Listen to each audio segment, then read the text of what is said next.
Euro കപ്പിൽ പോർച്ചുഗലിനെ അട്ടിമറിച്ച് Georgia. Group ഘട്ടത്തിലെ അവസാന മത്സരത്തിൽ പോർച്ചുഗലിനെ എതിരില്ലാത്ത 2 ഗോളുകൾക്കാണ് ജോർജിയ പരാജയപ്പെടുത്തിയത്. ജയത്തോടെ മികച്ച 3-ാം സ്ഥാനക്കാരായി ജോർജിയ പ്രീ ക്വാർട്ടറിലേക്ക് മുന്നേറി.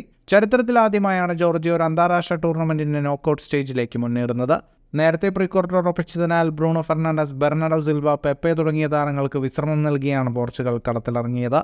മത്സരത്തിന്റെ 2-ാം മിനിറ്റിൽ തന്നെ ജോർജിയ ലീഡെടുത്തു. മൈതാന മധ്യത്തിൽ നിന്ന് പോർച്ചുഗൽ താരം അന്റോണിയോ സിൽവ നഷ്ടപ്പെടുത്തിയ പന്തുമായി മുന്നേറിയ മിക്കച്ചോട്സെ ക്വാരസ്കിയിലേക്ക് നൽകുകയും മികച്ച റണ്ണിലൂടെ ബോക്സിലേക്ക് കടന്ന താരം പന്ത് വലയിലെത്തിക്കുകയുമായിരുന്നു.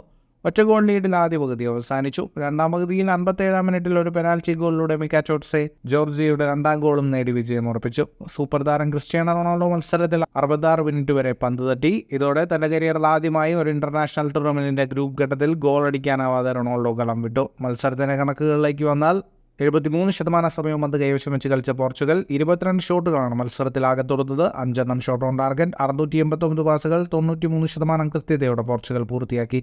7 ഷോട്ടുകളാണ് ജോർജിയ തൊടുത്തത്, 3 ഷോട്ട് ഓൺ ടാർഗറ്റ്.